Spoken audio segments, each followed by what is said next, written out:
Law school is a terrible place to be. Lahat ng tao ay pagod, puyat, gutom at lutang. Idagdag mo pa dyan ang facial recognition sa pinto ng library na paulit-ulit na nagpapaalala sa'yo kung ano ang kabaligtaran ng glow up. Tonight, I am going to talk to you about finding happiness in law school. All of this and more coming right up.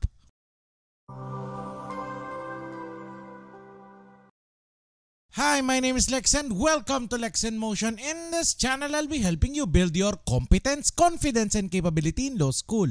Start today by hitting the subscribe button below. New episodes are posted every Friday. Let me begin tonight's discussion with a disclaimer that on balance, I was mostly unhappy in law school. There were definitely moments where I found happiness, but this is where I am focusing on. I would like to forget the worst days, but I also cherish the so-so days in between.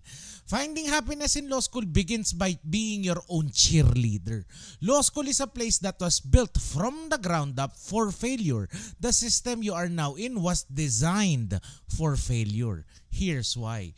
In the olden days, our batch of first years had about 800 students. That was for our school. How about the other law schools? From those 800 students, about 64 to 80 students became lawyers in the next 6 to 8 years. If all 800 of those students were allowed and admitted to the bar, would the world be a better place? Payag ka ba, kapatid, na kung ikaw gay may nabangga at na aksidente, ay ang magtatanggol sa'yo ay hindi natuto? Survivors halos nakatira at walang maalala sa Jemaa. Even if the battle cry right now is that we need more lawyers, we cannot go about admitting everyone into the bar without first weeding out those who lack the minimum mental aptitude, those who are actually very smart but have questionable ethics, and those who do not possess both. Finding happiness begins by being your own cheerleader. You are in a system where you are expected to fail. If the world around you does not believe in you, you must seek validation from the one person they do not control. And that, kapatid, is you. Be your own cheerleader, find your own motivation and stick to it. Kung sawa ka ng magtrabaho ng 10 hanggang 12 oras kada araw at parang ang damot pa ng imuhang kumpanya sa mumunti nilang hamon ngayong Pasko.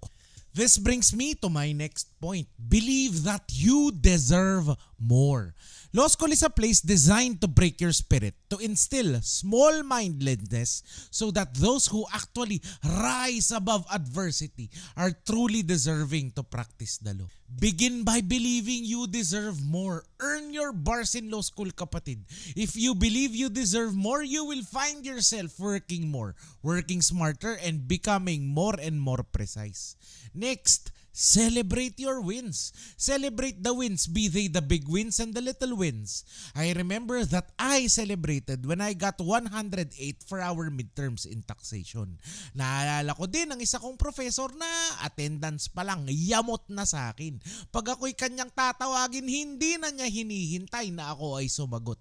At palalabasin na niya ako dahil ako ay bobo. Pero nung bumalik ang midterms booklet ko at ang grade ko ay 97, I felt that was very satisfying. That was me raising my middle finger to her course. Life was brutal back then, and looking back, we were probably high-functioning depressed people. We probably got by because we celebrated the small wins.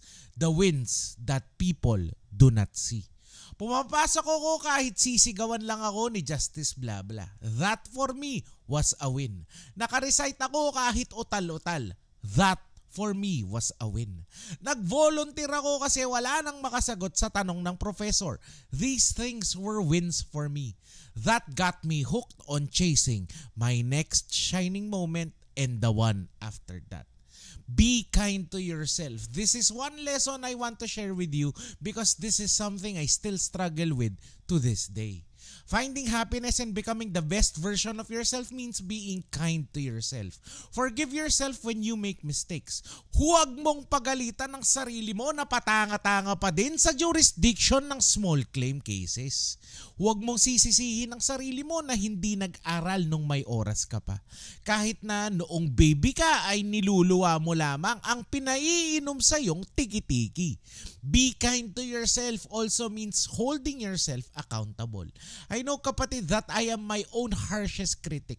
I heavily criticize my own work until I get to the level that I can stand behind it. Until then, I try to be as patient as possible as I work out the bugs and kinks of a system. Finally, surround yourself with like-minded people. True friends in law school are hard to come by, especially for those who are shy and awkward in real life, such as myself. You will meet a lot of people in law school, kapatid, but not all of them will be your ride or die. Once you find your true friends, the kind of friends you know you can grow old with, stick with them. Together, you will eventually become your best selves out of law school and into the legal profession. Dahil dyan kapatid na ikaw ay aking inaanyayahan na dumalo sa ating nalalapit na The LXM Bootcamp Batch 16.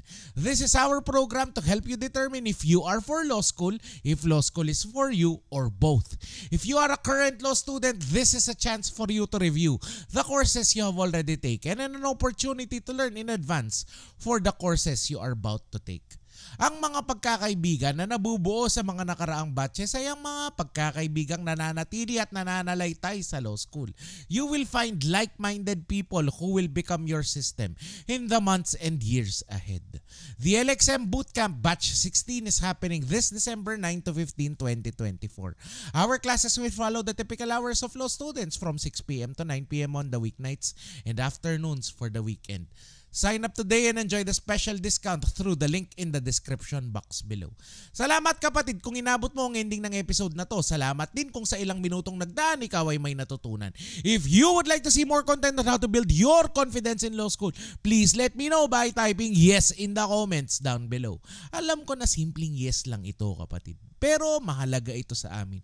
By typing yes in the comments, you are telling me and telling the team that what we do here is helpful.